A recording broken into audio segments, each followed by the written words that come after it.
شروع اللہ کے نام سے جو بڑا مہربان اور نہایت رحم کرنے والا ہے۔ السلام علیکم سامعین، میں طاہرہ ذیشان ہوں اور آپ دیکھ رہے ہیں ہمارا چینل حکایات و واقعات۔ بنیادی طور پر کرامت بھی معجزے ہی کی ایک صورت ہے۔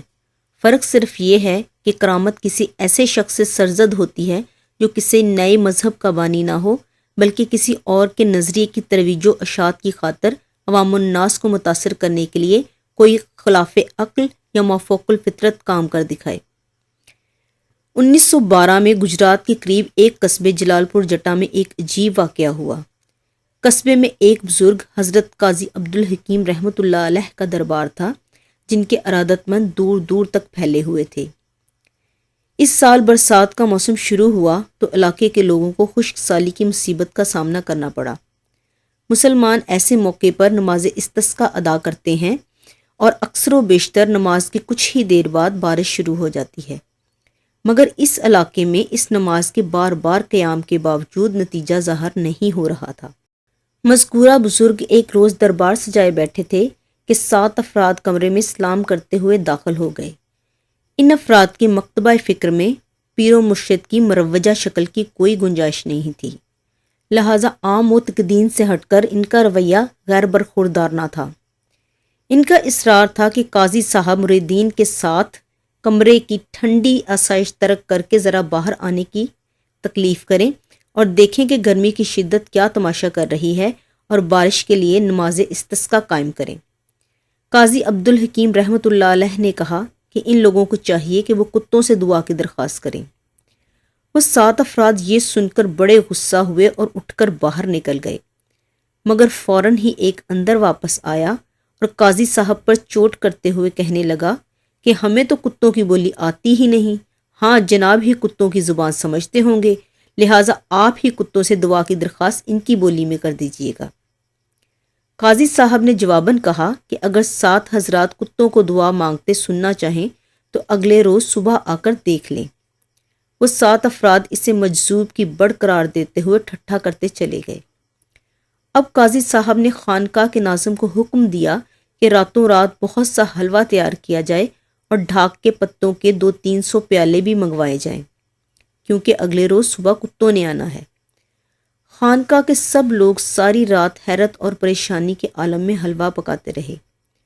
صبح ہوئی تو یہ قصہ پورے قصبے میں مشہور ہو چکا تھا اور لوگ دور دور سے آ رہے تھے۔ ہر طرف ایک عجیب سا سکوت تھا کہ دیکھیں کیا ظہور میں آتا ہے۔ خدمت گار گلی کی صفائی سے فارغ ہو چکے تھے اور اب حلوہ ڈھاک کے پیالوں میں ڈال کر تھوڑے تھوڑے فاصلے پر رکھتے جا رہے تھے۔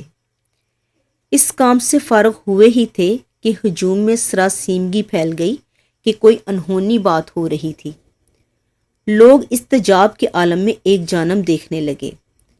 خانقاہ کے آس پاس پھرنے اور بچا کچا کھانا کھانے والا سیاہ کتا کالو سامنے سے چلا آ رہا تھا اور اس کے پیچھے کتوں کی ایک طویل قطار تھی۔ ان سب کے سر جھکے ہوئے تھے اور یہ بالکل چپ تھے۔ بزرگ نے ہجوم کی جانب سے کسی بھگدڑ کے پیش نظر پہلے ہی ہاتھ اٹھا کر پرسکون رہنے کا اشارہ کیا۔ کالو سیدھا قاضی صاحب کے پیروں میں آ کر کھڑا ہو گیا جیسے حکم کا غلام ہو۔ بزرگ نے بلند آواز سے کہا کہ کتے حلوہ کھا لیں اور پھر خدا سے التجا کریں کہ وہ مخلوق پر رحم فرماتے ہوئے بارش برسائے۔ یہ کہہ کر بزرگ تو پیچھے ہٹ گئے، لیکن لوگوں نے ایک عجیب منظر دیکھا۔ سارے کتے چپ چاپ 3-3 کے گروپوں میں تقسیم ہو گئے اور بغیر کسی کتا پن کے مظاہرے کے خاموشی سے حلوہ کھانے لگے۔ گزشتہ روز آنے والے 7 افراد بھی ایک جانب کھڑے تھے اور ان کے حواس رخصت تھے۔ کتے حلوہ کھا چکے تو بزرگ نے پھر کہا کہ اب کتے خدا سے ابر رحمت کی التجا کریں۔ سب کتوں نے منہ اوپر کر کے آسمان کی طرف بھیانک آواز میں ہو ہو کر کے رونا شروع کر دیا۔ اس بلند آواز کی اجتماعی غراہٹ سے لوگوں کا دل بیٹھا جا رہا تھا۔ پھر وہ پہلے کی طرح کالو کی نگرانی میں قطار بنا کر ایک جانب چلے گئے۔ ہر طرف دھوپ پھیلی ہوئی تھی۔ اب بزرگ نے دعا کے لیے ہاتھ اٹھائے تو سارے مجمع کے ہاتھ بھی بلند ہو گئے اور ہر کوئی صدقے دل سے بارش کی دعا کرنے لگا۔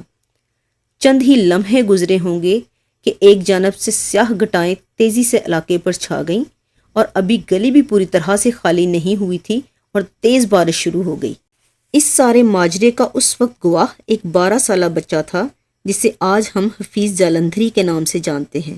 جی ہاں، پاکستان کے قومی ترانے کے خالق، ادیب، نثر نگار اور نعت گو شاعر فردوسی اسلام ابوالاسر حفیظ جالندھری کسی تعارف کے محتاج نہیں۔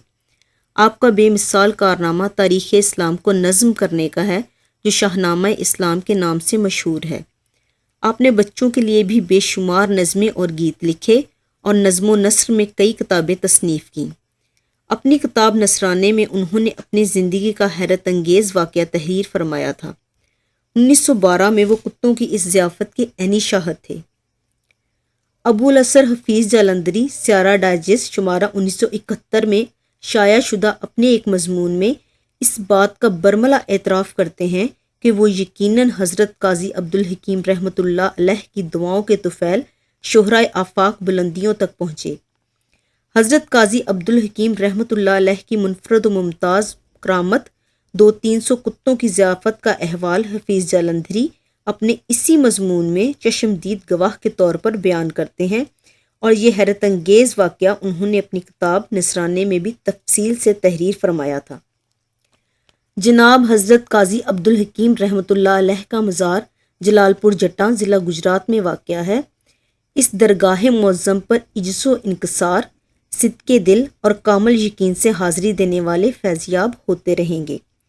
آخر میں اللہ تعالیٰ کے حضور یہ دعا ہے کہ وہ ہمیں ہمیشہ صراط مستقیم پر چلنے کی توفیق عطا فرمائے، آمین ثم آمین۔ ایسی مزید ویڈیوز دیکھنے کے لیے ہمارے چینل کو سبسکرائب کریں تاکہ ہماری نئی ویڈیوز کی نوٹیفیکیشن آپ کو بر وقت ملتے رہیں۔ ملتے ہیں پھر کسی نئی ویڈیو کے ساتھ، تب تک کے لیے اللہ نگہبان۔